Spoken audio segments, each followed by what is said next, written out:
यहाँ तांडव चलाया। हाँ, हम यहाँ नहीं रह सकते। जोगी बड़ो बड़ो बात कर रहा है, सबसे बड़ा भोगी है। बातों के भूत बातों से कहाँ मानने वाले हैं? यूपी होकर तो जाना पड़ेगा ना, जोगी बाबा है ना। मुर्शिदाबाद पश्चिम बंगाल का वो जिला जहां इतिहास की गलियां सियासत की जंग का मैदान बन चुकी हैं। वक्फ संशोधन कानून ने यहां आग लगा दी है। सड़कों पर हिंसा, दिलों में तनाव और सियासी बयानों का तूफान।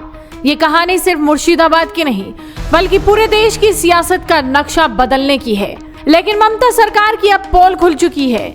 अमित शाह भी एक्शन मोड में है। बंगाल में स्थिति को संभालने के लिए केंद्रीय पुलिस बल ने मोर्चा संभाल रखा है। लेकिन उधर जैसे ही बंगाल के राज्यपाल और एनसीडब्ल्यू की टीम ने हिंसाग्रस्त इलाके में जाने की तैयारी की तो ममता बनर्जी ने साफ कह दिया कि अभी मत आइए यहाँ।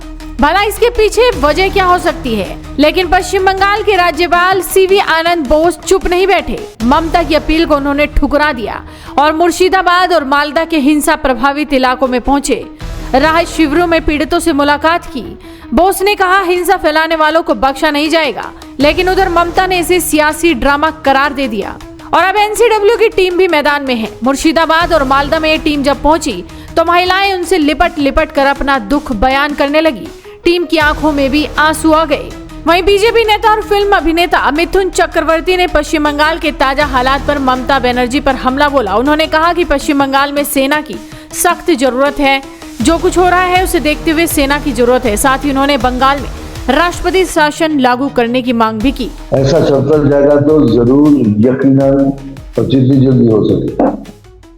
और अगर ये नहीं होता है तो मैंने भी बहुत बार रिक्वेस्ट किया है होम मिनिस्टर से, अभी भी कर रहा हूँ, आपके थ्रू रिक्वेस्ट कर रहा हूँ एटलीस्ट इलेक्शन जो है, इलेक्शन से 2 महीने आप मिलिट्री के अंडर रखिए तो फेयर इलेक्शन होगा।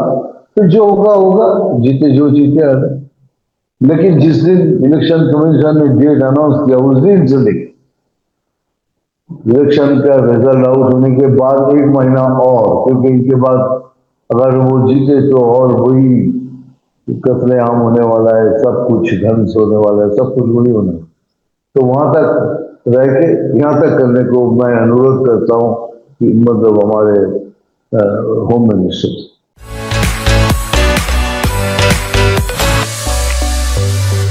अभी तो इस वक्त तो सख्त जरूरत है, जो चल रहा है उसमें आर्मी की जरूरत है सब।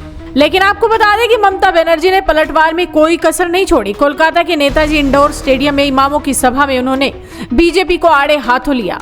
उन्होंने कहा कि हिंसा बीजेपी की साजिश है। साथ ही उन्होंने दावा कर दिया कि वक्फ बिल बंगाल में लागू नहीं होगा। और फिर ममता ने इसके साथ ही सियासी तीर छोड़ दिया कि योगी बड़े बड़े दावे करते हैं लेकिन वो सबसे बड़े भोगी हैं। कोलकाता की सड़कों से लेकर दिल्ली तक ये बयान बम की तरह फटा। जोगी बड़ो बड़ो बात कर रहा है, सबसे बड़ा भोगी है। महाकुंभ में कितना लोगों का मौत हुआ, कितना लोगों ने इंजर्ड हुआ, कोई लिस्ट ऑफ पब्लिकली दिया नहीं दिया?